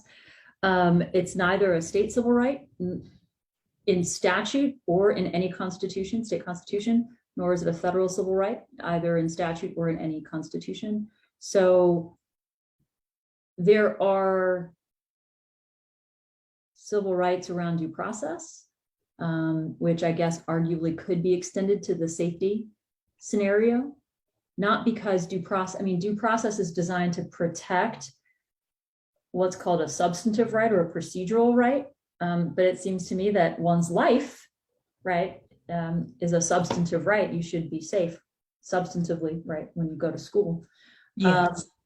But I don't know of any litigation or interpretation of the Fifth Amendment, 14th Amendment, or state constitutional amendments or state constitutional provisions that go that far. Certainly there are state statutes, and I don't know about federal statutes, but state statutes that require safety in schools, but it's not a civil right, it's a statutory right. And I think maybe part of what your civil right question is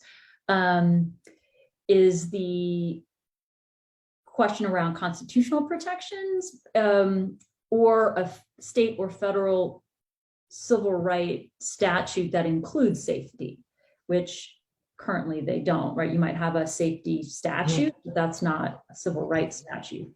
No, I know that with just infrastructure, the needs and conditions of our schools is outdated and elusive. There's no local, state, or federal database that counts and analyzes our children's deaths and injuries. Our children are classified as never events. We won't know the future of our schools by 2026. So, I mean,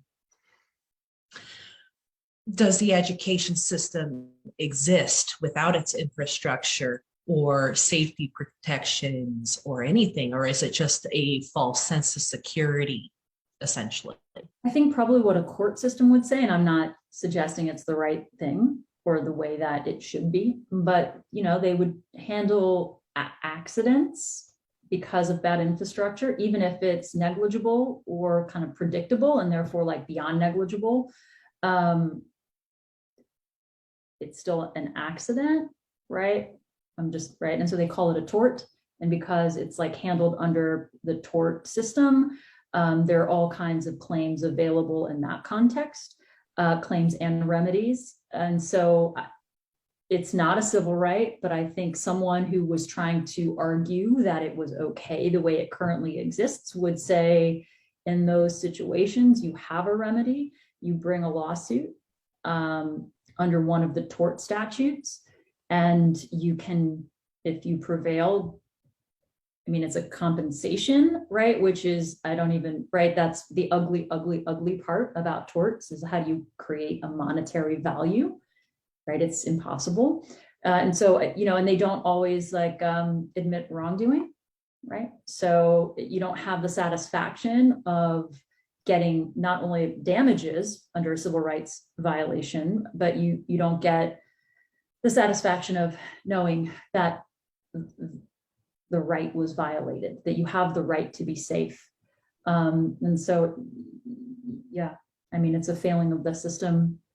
Right, there are all of those class action lawsuits that happen when there's wrongful dumping, or they have all kinds of toxic tort claims and cases, or medical malpractice claims and cases, right? They all kind of talk about the insufficiency of the tort system. And because for a while there was a lot of litigation around these things, a lot of states passed what's called tort reform. So you can't even be fully compensated the way not even fully, I don't even know what fully means. You can't be compensated to high degrees the way you once could be, because now there are these statutes that cap the damages under tort claims. Yeah, it's a very unsatisfying area. I'm sorry that the answers are what they are. You know what, I get it a lot. Thank you. I know with say if outside of school, when there are settlement agreements and whatnot, or even in the hospitals, they'll have all that fine print of all the liabilities and whatnot. And our schools are governed with a zero tolerance policy, yet when our children die or is injured, it's 100% tolerated. And our enrollment forms do not tell us the risks and dangers of our school. So how is that a way? And essentially our enrollment forms are a contract. How is there a way to work around that? I mean, I would even go beyond that. I mean, you have compulsory attendance laws, like you have to go. And if you have to go to a place that isn't required to be safe, it seems like there should be some sort of a right in there. I mean, part of this, right, you asked how these things can be changed, right? Like you litigate in court under a theory, right, a civil rights theory, you lose, and then you make a huge stink about it, and then that's how you start passing laws, right? But it's a very circuitous process. It takes a huge amount of time and money, and you have to kind of go through the process of losing and then have the media outreach and bandwidth to have a huge outcry.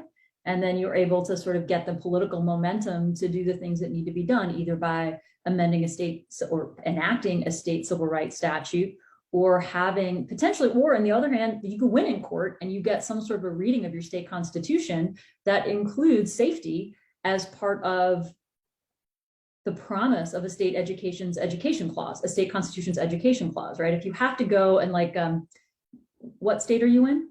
Michigan. In Michigan, right? So you go to your Michigan Constitution, you've probably already done this, you look at the education clause and it's like a free, general, and appropriate education, whatever the specific language is. And like, you should be able to argue that it's not enough that it's free, like it needs to be safe. Like the idea of an adequate or an appropriate education needs to include a mechanism of safety, right? The idea that you can go to school because you have to go to school and that your life isn't valued. And it's infrastructure, but there's all kinds of things that happen at schools these days that potentially could be encompassed in some sort of a safety provision. And so this is going to sound like a lawyer plug, but those are one of the narratives that maybe actually can get traction in court and in the media. And so, right, it could be an audacious civil rights claim that you just bring. Yeah. All right, cool. Thank you. And she can be like MAD, Mothers Against Drug Driving. They made a whole reform movement happen because of things that were not in place, mechanisms, policies, all of those things. And so really knowing the target and hitting it with precision is something that helps by understanding our rights, understanding what it is that we do have, and just knowing more. As we have been listening to Renita give the response to Tabitha, I put in the chat, what is a tort claim, right? You may have never heard of that before. And so I put that information in for you late nighters that want something to read. You can definitely check out lawcornell.edu. It's right there. Thank you for doing that. Thank right. you. What does a procedural due process mean, right? What does that mean? Right there in the chat. Yeah, perfect. Take some time to check it out. And if you're a visual learner, like I say, YouTube University, there we go. But don't get your law advice from like the Inquirer channel or anything like that. Like TMZ. I don't know. They might not be given the right kind of tools for you to understand that tort claim and that procedural due process. And so the substantive due process and due process altogether. So it's going to lead you back to those amendments, the 5th and 14th Amendments of the Constitution. Definitely study up on that and understand what that means for you. When you're looking at a situation, I also put in the Office for Civil Rights, U.S. Department of Education complaint procedures, processes, and what they handle. So you can understand your rights within that, right? Knowing when to escalate a matter. I always talk about having a less escalation process, right? Don't just wait. You don't want to wait 2 years later and say your child's in 2nd grade and the kindergarten teacher did this. No, don't do that. It's like, that might be statute of limitations. I don't know, right? It's actually very short. It's like 180 days. It's right. 6 months. So you don't want to wait. Right. And I can tell you by being I want to say this in the most positive way where people won't think of me as Petty Crocker-ish, right?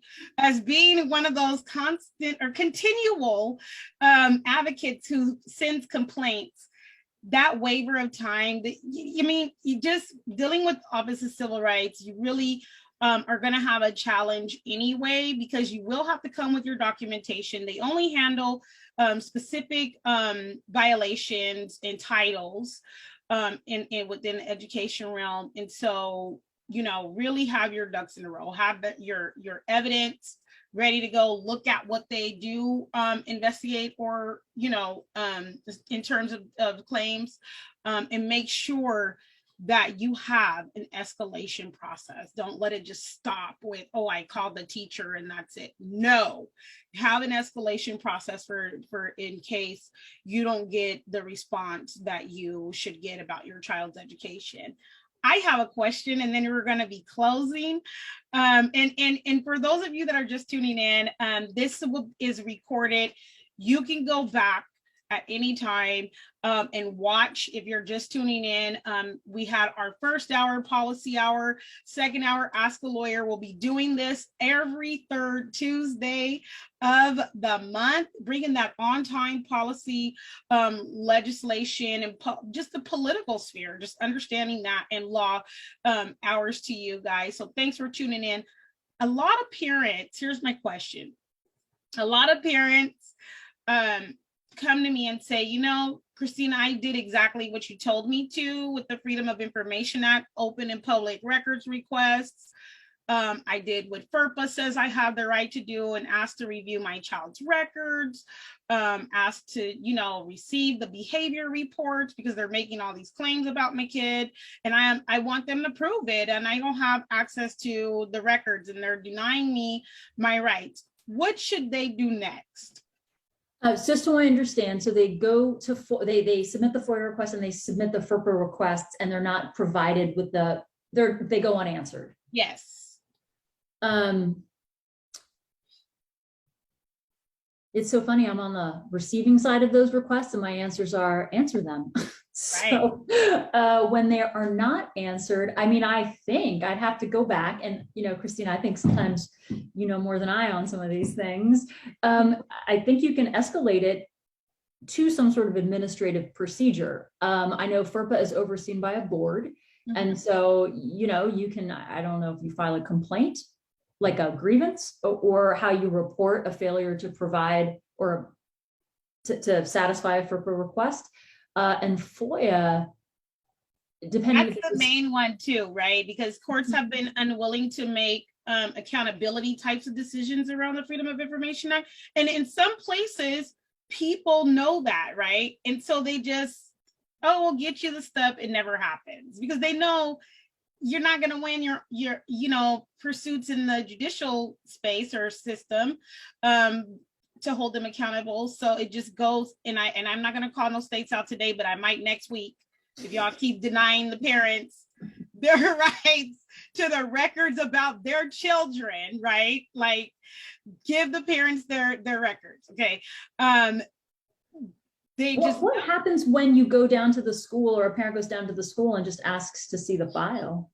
Like a written request is one thing, but when you show up and you say, hi, I'm here to pick up my daughter and I'd like to see her file.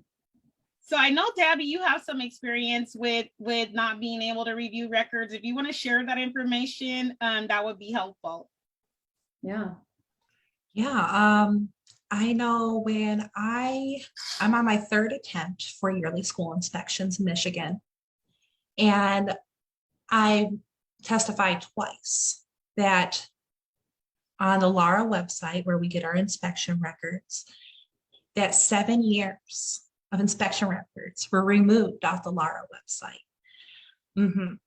And if it wasn't because of my FOIA request from my lawyer, was the reason why I even had them in the first place. Yet during that same time, when my lawyer was requesting the FOIAs, they told her to stop because we were just slamming them because we wanted all the information. I know to this day, I haven't gotten an answer why 7 years of inspection records were removed off of the LARA's website, amongst multiple different answers. And I tell parents when they do get their FOIA requests and to double check the LARA websites or, you know, the Department of Health and Human Resources websites to make a compare and contrast just to make sure you have everything. And not a lot of parents will, I know right off the bat, I didn't notice that 7 years of inspection records were off the website. I had to, read like 200 pages to realize I'm missing another 100. So yeah, I made a folder myself. Yeah. Christina knows about my folder. It's a 510 pages and it's adding on. So it's good to have your own documentation, and then to give you a specific response. I know parents that have went in and asked for records, and it hasn't really been as much going in person during the pandemic because, of course, there were, measures in place that parents couldn't do that. So they were making requests via email. But prior to that, they were told that they had to make that request through some kind of application process at the district. And I said, FERPA doesn't specify that, and is it posted anywhere, right? Like, what are the guidelines? And so people are making up stuff as they go along, and denying parents the records, and particularly I have the behavior records component that seems the highest one that is being denied access for. I mean, I don't know, but it seems like, an administrative complaint, for instance, the Office of Civil Rights, state or federal, that includes as part of the allegation an inability to collect this information, could be part of the narrative to illustrate a violation of one of the statutes that those respective administrative agencies oversee. So if what you want to make is a Title VI claim for disparate treatment or disparate impact on discipline grounds. Y'all writing that down? Y'all writing that down? I hope you guys got your notepad and your pen. You can rewind.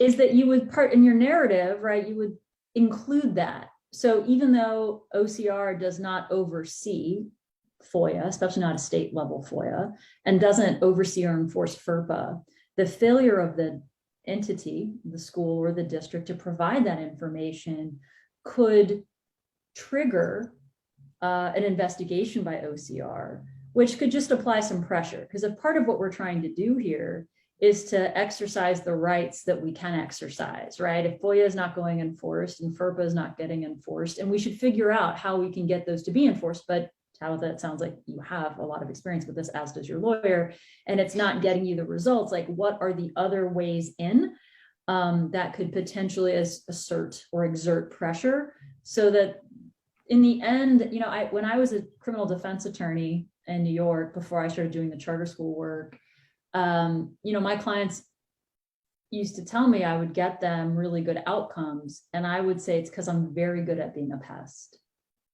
right? Which doesn't mean that I was annoying. I mean, I'm sure the prosecutors thought I was annoying, but like, you don't do it in an annoying way. You just never, ever stop.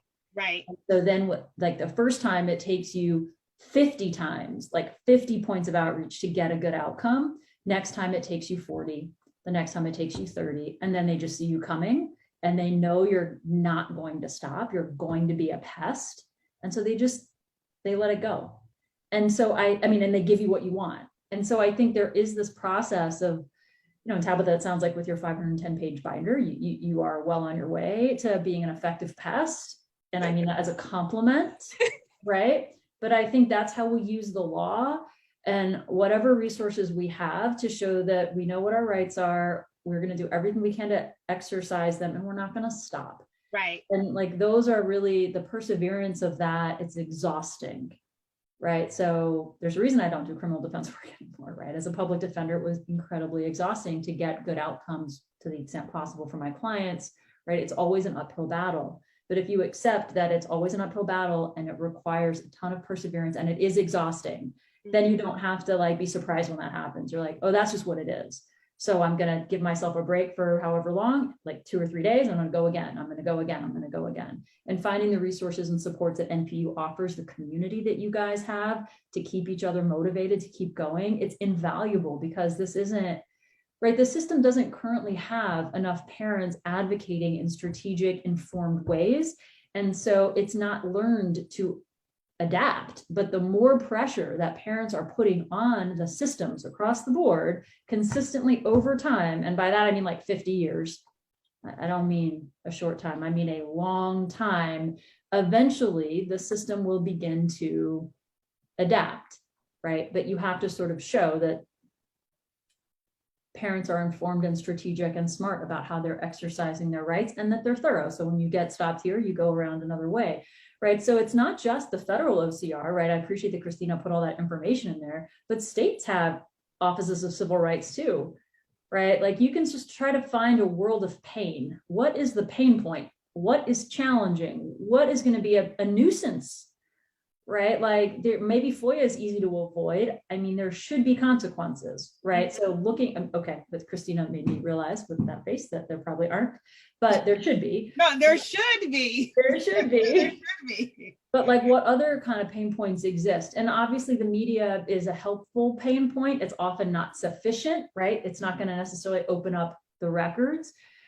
But also another way to, engage the media or even an OCR or state civil rights complaint would be to say, gee, they must be hiding that because there's something really damning in it, right? Like why else, right? That's why you wouldn't provide records. So you can just make that allegation, right? And the way to disprove it is for them to turn over the records. So Yeah, I would need to audit. An investigative reporter out there watching this. No, for Get sure. in touch with, this is Sure. get in touch with Tabitha. She Yes. put her information in the chat, and let's find out why those 7 years of records are gone. So as we close our Ask a Lawyer hour, thank you so much, Renita, for coming on and answering these questions. Definitely appreciate that. I want to be able to give a final thought, and then if I could toss the final thought to you, Renita, to just share something that parents can do now, right? I always talk about building while we battle, and what can we do today? And what can we do that has a generational lasting impact, right? And so we definitely need to be mindful, intentional, strategic, organized. And so here's my final thought. The only thing that could be separating us from an angry mob is being organized, controlled, and strategic, right? And so I want you to be unrelenting in your organization, in your strategy.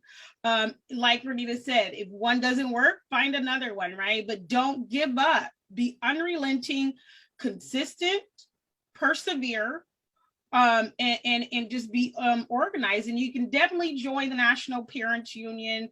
We support parents all across the nation. That information is in the chat, nationalparentsunion.org, where you can sign up. Thank you all for joining us, and I'm going to toss the final thought to Renita.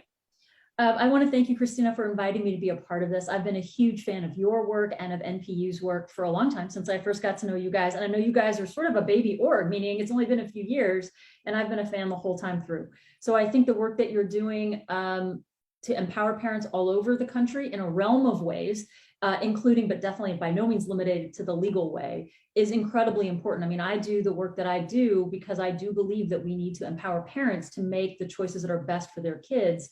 And that includes picking a school, but it also includes being able to exercise your rights. And so one of the things that I would just like to leave everyone thinking about is that the law is designed to empower individuals. It is the branch of government that is designed to help the little guy be heard and respected. It's not the legislative branch, it's not the power of the majority, and it's not the executive branch. It's designed for the little guy. And that's what drew me to be a lawyer. And that's what I believe the law is supposed to do. And I think with smart, to Christina's point about being organized, controlled, and strategic, if you do that well, you can take that work into a court and be heard, right? A lot of the most impactful civil rights gains made over our history have been organized, controlled, and strategic. They take decades of court cases to get to a point where you recognize the right that we want, but that shouldn't feel like a deterrent. That should feel like encouragement, right? It takes a long time, but you guys have each other. And that's the part that can keep you going. And it's incredibly important to do that. So I will say that as a defense attorney, and as someone who brings litigation now, the hardest part is getting someone to fight, right? So as a defense attorney, a lot of my clients wanted to settle their cases. In many cases, it was the right move for them, but I loved it when someone felt like they wanted to fight, right? And the cases that I bring now, the hardest part is to find a plaintiff because people don't want to stick their necks out. It is difficult.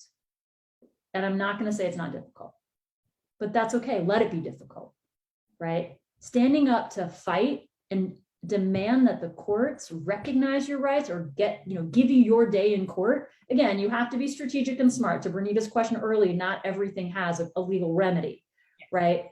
But the court is designed to protect the little guy. And I encourage you to think about how you can do that collectively and strategically. Thank you so much. Thank you all for joining. Bernita, if people want to know more information about what you do you want to share a site where they can locate that information? Sure. I just put it in the chat. Yes. And I'll put it in the live stream, and it'll be there.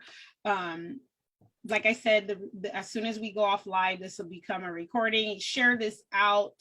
Join us every third Tuesday of the month, where we will be having our policy hour and Ask a Lawyer, so that we are fully equipped and ready to be that organized, strategic body of parents in this great parent awakening moment in history that can definitely leave our footprints in various ways. And so we had a wonderful time tonight. Thank you so much. If you want to reach out to me, you can reach out to me, Christina Laster, Director of Policy and Legislation with National Parents Union, at Christina@npunion.org. Have a good night, everyone. Bye-bye. Take care. Take care.